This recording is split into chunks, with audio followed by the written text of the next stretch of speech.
Yafis Salsabila dan aku Syafani Sawati Zara yang hari ini bakal bahas-bahas dan cerita sedikit tentang exchange dan bergabung pelajar ke luar negeri loh. wow, menarik ya. Menarik nih. Aku penasaran nih. Kakak sendiri tentang exchange ada pengalaman nggak? Sebenarnya aku pernah ada pengalaman ikut seleksi.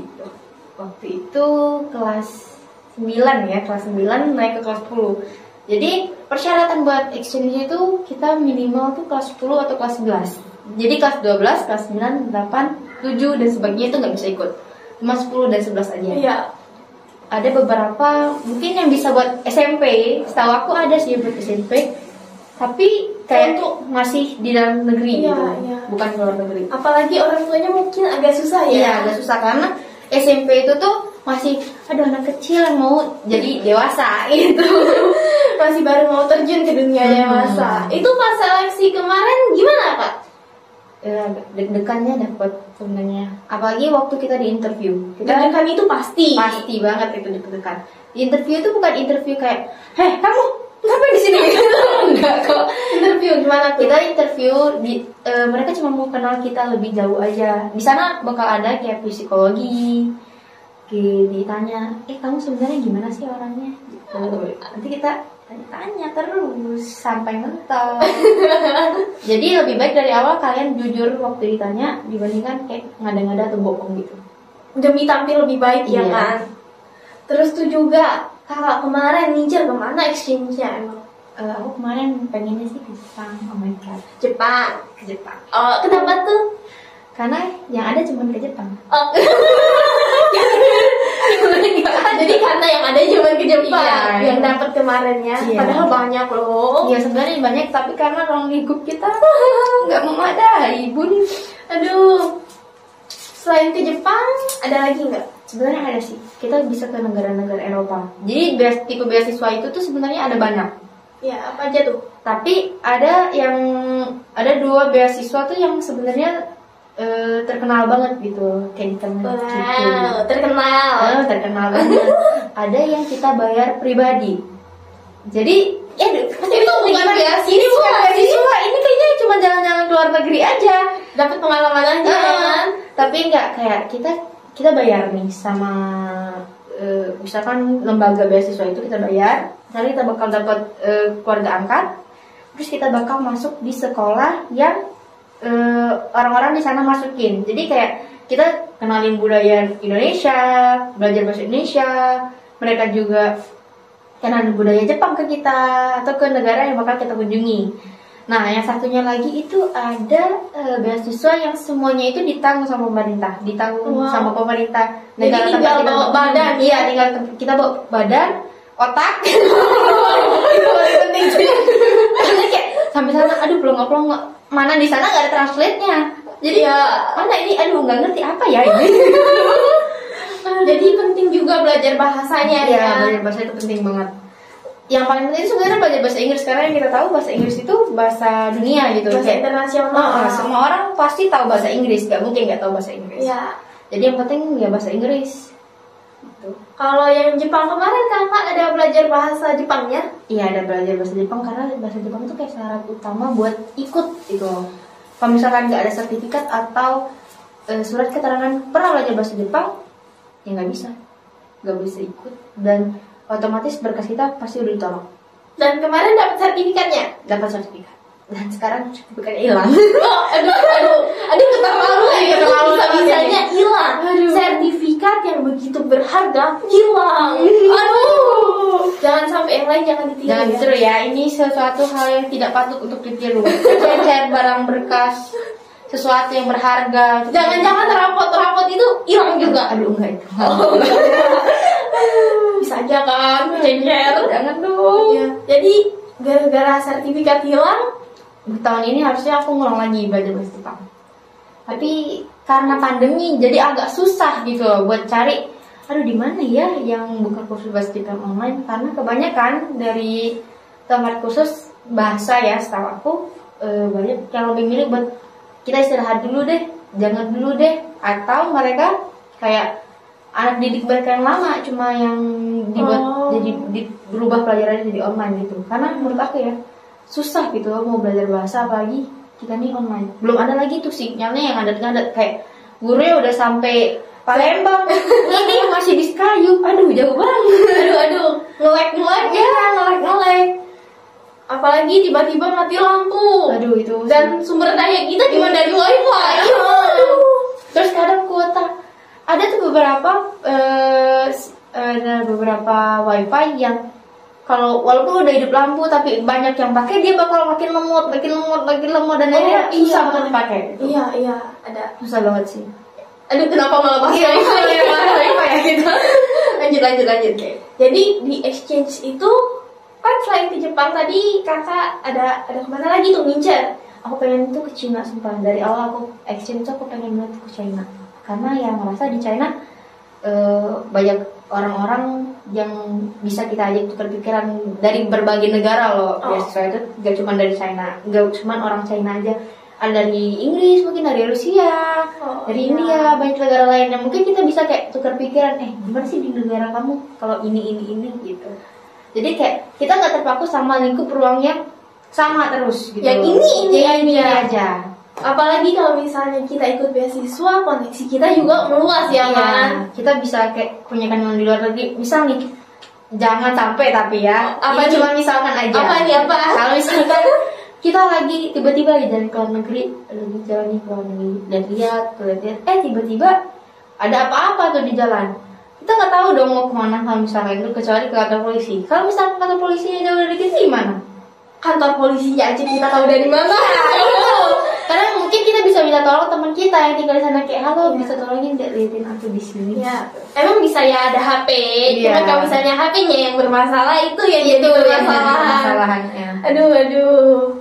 Kalau ke Cina kemarin, ada sertifikat yang perlu? Sebenarnya ada sih, setiap beasiswa itu pasti perlu buat sertifikat prestasi dan sertifikat bahasa. Kalau misalkan yang salah aku ya, kemarin aku lihat info yang mau ke Cina itu, misalkan di jurusan itu kita belajar hampir 60% bahasa Inggris. Kita cuma butuh sertifikat TOEFL, itu udah bisa kayak menunjang kita itu loh. Wow. Kalau misalkan kita ada sertifikat bahasa Mandarin, aku ada nih sertifikat bahasa Mandarin, bisa dipakai nggak ya? Bisa. Kayak kita bisa pakai, itu bisa jadi nilai plus kita di mata orang sana, kayak dia ada sertifikat bahasa Mandarin, kita bisa dong ngomong, kita bisa ngomong, terus komunikasi, dan mungkin jauh lebih baik gitu. Itu lebih luas ya, bukannya nggak bisa ngajak ngomong. Lebih luas. Mungkin dibanding pakai bahasa Inggris, karena hampir rata-rata di sana tuh kayak mereka nggak mau belajar bahasa Inggris gitu. Kayak mereka maunya orang belajar bahasa mereka, bukan mereka belajar bahasa orang. Ya, karena orang yang ke tempat mereka, bukan mereka yang ke tempat orang.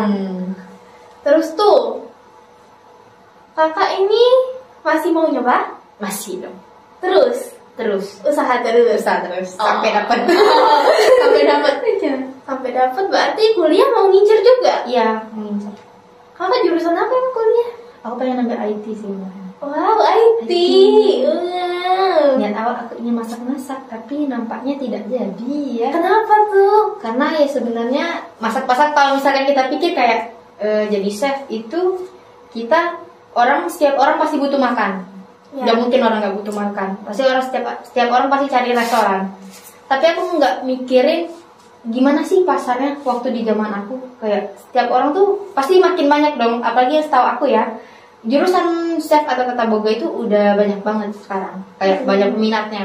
Otomatis kayak orang pasti buka makan di sini, buka makan di situ, buka makan di sini, buka makan di situ. Akhirnya orang bingung, aduh aku mau makan apa ya gitu.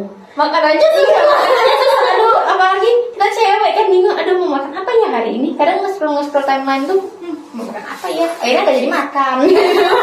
Kalau mikir, apalagi mikirin takut bebek naik ya kan? Iya, itu parah banget sih. Nah, kenapa aku pilih IT? Karena kayak ngerasa IT memang sekarang banyak banget nih peminatnya.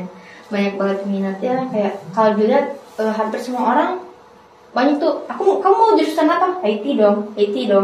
Karena kita semakin tahun ya, negara kita tuh semakin berkembang otomatis kan. Iya. Dan di saat itu juga aku mikir, berarti semakin berkembangnya negara, semakin banyaknya orang butuh orang IT. Karena ya kalau nggak ada IT dari mana lagi gitu loh. Iya. Karena nggak semua orang bisa ngelakuin hal itu kalau misalkan kita nggak belajar.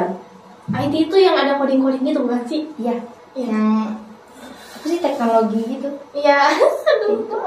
Kalau bayang deh pasti susah. Iya, susah banget. Tapi nggak ada jurusan yang mudah juga sih. Iya, nggak ada yang mudah sebenarnya ini. Yang penting usaha. Usaha dan niat. Iya, niat dari hati. Iya, kalau ada niat tanpa usaha itu percuma. Kalau ada usaha tapi nggak niat itu juga percuma.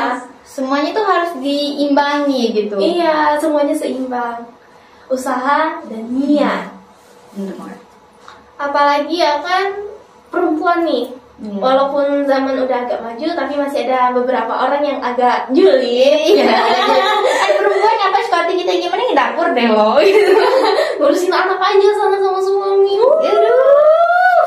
Semuanya. Tapi menurut aku omongan kayak gitu tuh kayak jangan didengerin deh. Didengerin karena setiap orang tuh berhak tahu sebenarnya mau mereka sekolah setinggi apapun, setinggi langit, mau di laki-laki mau di perempuan, semua orang berhak punya cita-cita.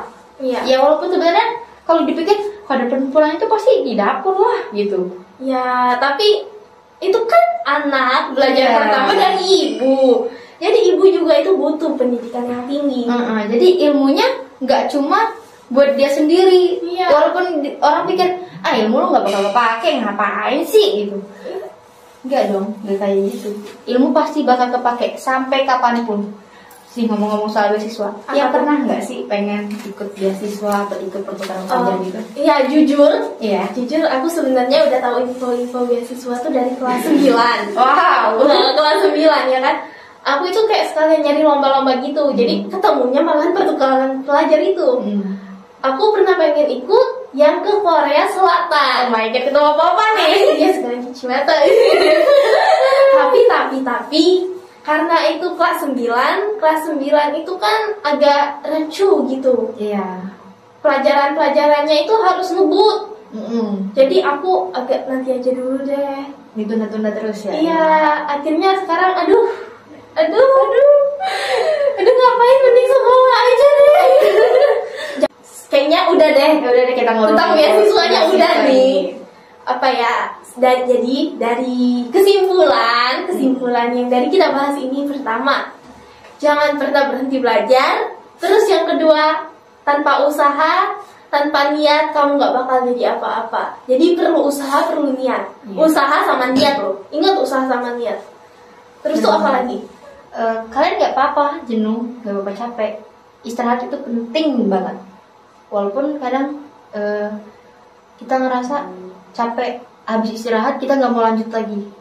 Kalau udah istirahat kan tetap harus lanjut, karena kalian harus ingat tuh apa sih tujuan utama kalian ngelakuin hal itu. Jangan sampai hal itu cuma jadi kepengen doang atau cuma omong-omong doang gitu, nggak dilakuin. Jadi wacana. Iya, harus benar-benar setelah istirahat balik lagi ke tujuan awal. Aku mau ngapain? Jangan sampai lupa tujuan awal. Iya. Terus itu di masa sekarang, stay safe, stay healthy, and have a pleasant Eve.